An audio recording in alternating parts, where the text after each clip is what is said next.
और question is tritium T combines with fluorine. Actually T यहाँ पर एक isotope of hydrogen है.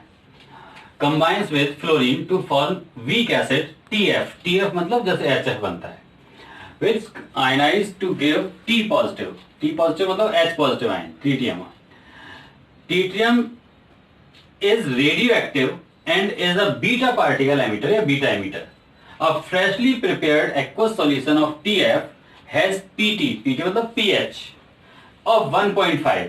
pH कितना है हमारे पास या PT कितना है 1.5 यानी concentration of H positive ion 10 to the power -1.5 and freezes at -0.372 degree Celsius यानी ये इस पे फ्रीज होता है इस टेम्परेचर यानी डेल्टा TF हमको मिल गया 0.372 degree Celsius. If 600 ml of freshly prepared solution were allowed to stand for 24.8 years, calculate number first ionization constant of TF. ये पहला part. Second number of beta particle emitted. तो चलिए पहला part solve करते हैं. दिया हुआ है इसमें KF for water is 1.86 kilogram mole पर kelvin and T half for tritium equal to 12.4 years. देखो TF मतलब HF बिल्कुल. तो जहां जहां T लिखा हुआ है वहां आप H समझना. H आयन ट्रीटियम है. तो TF equal to T positive plus F negative ये बनेगा. मान लीजिए इसकी कंसोनेंस C है तो C में से X गया तो ये कितना बना X, ये कितना बना X और ये बचा C माइनस X. अब आप देखो यहाँ पर X यानी H पॉजिटिव आयन का कंसंट्रेशन. आप X को C अल्फा लिख सकते थे तो मैंने यहाँ लिखा हुआ है concentration of T positive ion या H पॉजिटिव आयन एक ही बात है equal to X equal to C alpha equal to 10 to the power -1.5 वो pH का वैल्यू दे रखा था. यानी जहां कहीं हमको X लिखना होगा या C अल्फा लिखना होगा उसकी जगह हम ये लिख सकते हैं. आपको दिया हुआ है depression freezing point delta TF equal to IKFM. I की जगह आप लिखेंगे देखो ये दो पार्ट में डिवाइड होगा TF तो I का वैल्यू या वांट ऑफ फैक्टर आएगा 1 प्लस अल्फा. आपने लिखा है 0.372 equal to 1 plus alpha. KF दिया है 1.86. M मतलब कंसंट्रेशन. डेंसिटी वगैरह नहीं दी है तो मोलैलिटी और मोलैलिटी सब सेम होती है यहाँ पर.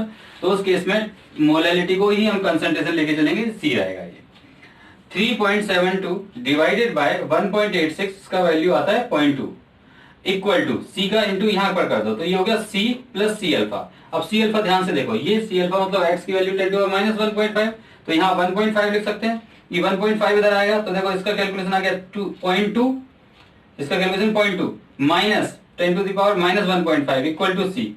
इसको सॉल्व करने पे वैल्यू आती है 0.168. ये कंसंट्रेशन मिल गई TF की कंसंट्रेशन यानी मोलैरिटी जिसे आप बोल सकते हैं पता है मोलैरिटी. तो मोलैरिटी एक ही बात है यहाँ पर क्योंकि डेंसिटी नहीं दी है तो 1 ग्राम पर ml के अकॉर्डिंग आप उसे मोलैरिटी भी बोल सकते हैं.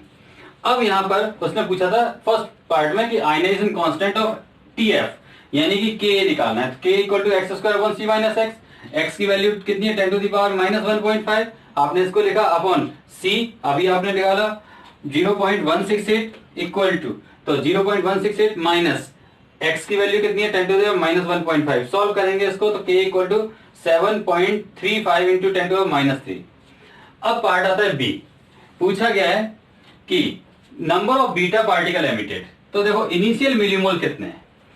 मिलीमोल्स मतलब होता है मोलैरिटी इनटू वॉल्यूम. वॉल्यूम दिया हुआ है 600 ml क्वेश्चन में और कंसंट्रेशन अभी आपने निकाला 0.168 तो 600 इंटू C किया तो आपके पास 100.8 मिलीमोल्स आ गए. ये ध्यान रखना अभी हम मिलीमोल्स की टर्म में लिख रहे हैं. तो यहां से मान लीजिए टोटल मिलीमोल्स हमारे पास इनिशियली कितने जब टाइम 0 है तो 100.8. इसमें से कुछ मिलीमोल्स चले गए तो 100.8 अल्फा चला गया यानी कि number of millimoles disintegrate radio active part है तो डिसइंटीग्रेट हो गया 100.8 अल्फा. यानी हमको अल्फा पता होगा. ये ध्यान रखना ये अल्फा और ये अल्फा दोनों अलग अलग चीजें. ये वांट ऑफ फैक्टर का अल्फा था. यहाँ पे आप केमिकल काइनेटिक में आके बात कर रहे हैं अल्फा की कितना डिसइंटीग्रेट हुआ वो अल्फा में अलग निकालना पड़ेगा. तो यहाँ केमिकल काइनेटिक में फर्स्ट ऑर्डर का फॉर्मूला आप अप्लाई करेंगे K equal to 1/T ln 1/1 minus alpha. आपको दिया हुआ है T half 12.4 years ln 2/12.4 equal to 1.24.8 ln 1/1 minus alpha. आप इसे सॉल्व करेंगे तो अल्फा आएगा 0.75. ये जो अल्फा आ गया यानी कि आपके पास नंबर ऑफ पार्टिकल डिसइंटीग्रेट कितने हो गए. तो number of particle disintegrate 100.8 alpha. Alpha की वैल्यू 0.75 ये डिसइंटीग्रेट. जितने पार्टिकल डिसइंटीग्रेट हुए उतने ही बीटा पार्टिकल एमिट हुए, यानी number of beta particle emit कितने हुए 100.8 इंटू 0.75। लेकिन ये मिलीमोल्स थे तो इसको मोल्स बनाएंगे तो इंटू 10⁻³ करेंगे तो ये मोल्स बन गए।